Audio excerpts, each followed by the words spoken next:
नमस्कार।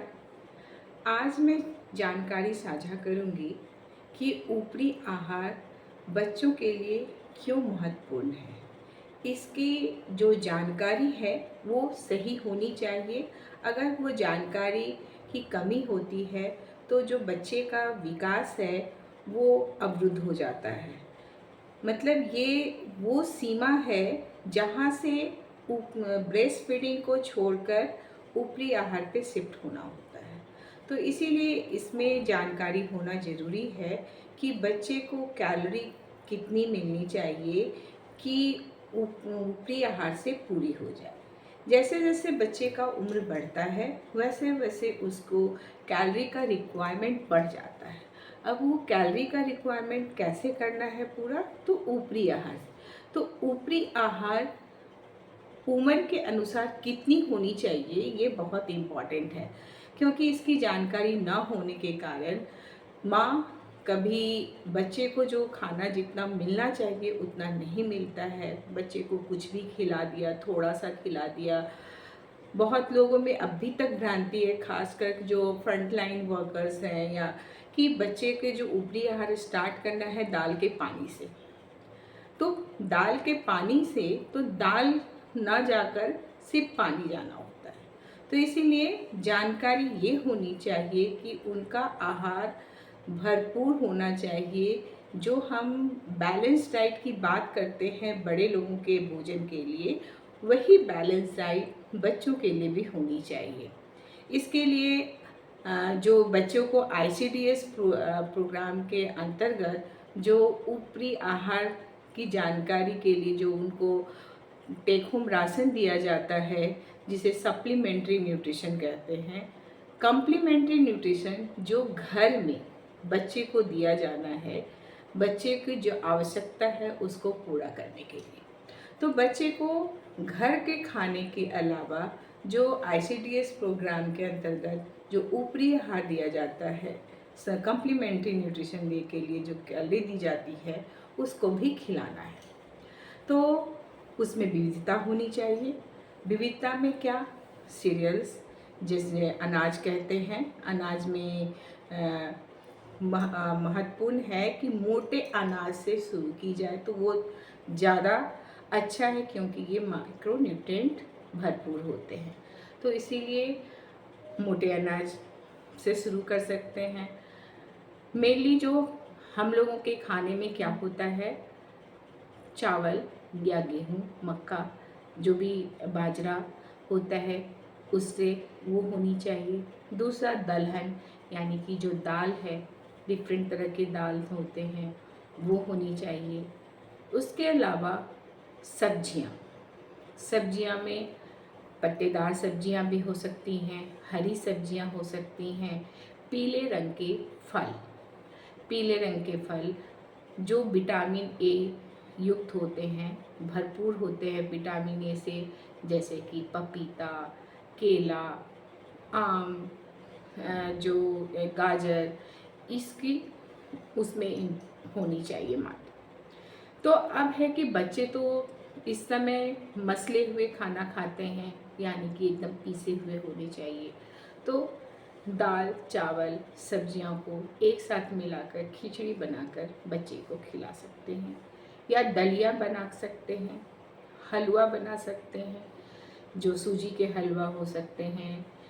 किसी भी चीज़ की जो हलवा आपको आता है वो हलवा होनी चाहिए, क्योंकि उसमें ऊर्जा युक्त होते हैं कि हम उसमें घी या तेल डालते हैं, चीनी डालते हैं, तो वो उसमें ऊर्जा ज़्यादा होती है, तो वो खिला सकते हैं। अब है कि कितना से खिलाना चाहिए, कितनी मात्रा में खिलानी चाहिए। तो पहले एक आहार से शुरू करना है, क्योंकि बच्चे का यहाँ टेस्ट डेवलप होना है। तो एक आहार आप शुरू कर सकते हैं, उसके बाद दो आहार मिला सकते हैं, 3 आहार मिला सकते हैं। 3 बड़े चम्मच से स्टार्ट करने हैं, 3 बार देना है, 3 से 4 बार। उसके अलावा जो स्तनपान है जारी रखना है। ये 3 बड़े चम्मच से जो स्टार्ट करते हुए 9 माह का जब बच्चा हो जाता है, तो उस कम से कम आधा कटोरी बच्चा खाना खाने लायक हो जाना चाहिए। 9 माह के उपरांत उसे उसकी क्वांटिटी धीरे धीरे बढ़ानी है और 1 साल से 2 साल के बीच में बच्चे का जो खाने की मात्रा है एक 3/4 होनी चाहिए कटोरी। बच्चे को जब भी खाना खिलाएं तो उसके लिए अलग से खाना निकालें। अगर हम साथ बिठाकर खाते हैं तो बच्चे को कितना जाना है वो पता नहीं चलता है। और ऐसा भी नहीं करना चाहिए कि एक बच्चा 2 बच्चे को एक साथ खाना दे दिया। तो इसीलिए खाना हमेशा सेपरेट देना चाहिए, इसका भी ध्यान रखना है।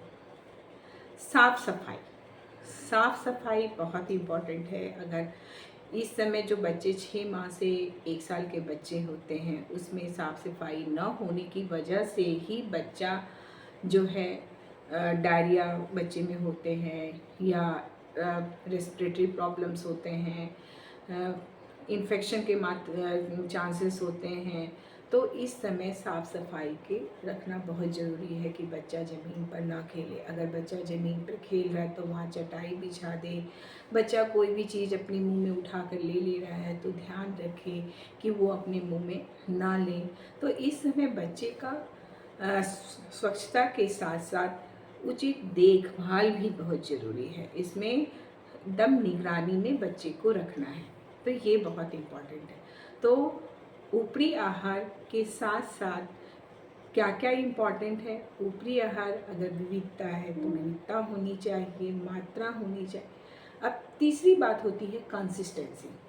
अब हम खिचड़ी बना रहे हैं और एकदम पतली खिचड़ी बना के दे दिया तो जितनी बच्चे को कैलोरी मिलनी चाहिए वो नहीं मिलेगी।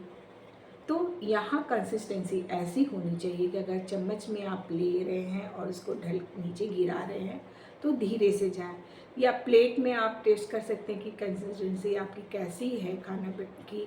तो प्लेट में आप 1 चम्मच डालें और उसको थोड़ा सा टेढ़ा करें उस बर्तन को। अगर धीरे धीरे जा रही है तो मतलब कि आपकी कंसिस्टेंसी खाने की सही है।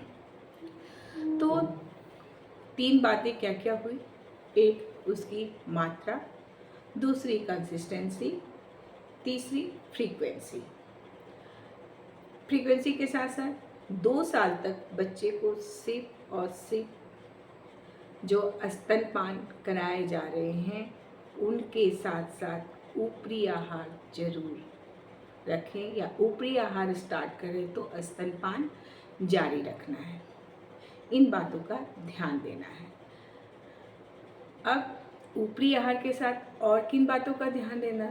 स्वच्छता का ध्यान देना है, देखभाल का ध्यान देना है, और ये जानकारी होनी चाहिए कि बच्चे में अगर कोई खतरे के लक्षण आ रहे हैं तो तुरंत स्वास्थ्य केंद्र जाना है और बच्चे का इलाज करवाना है।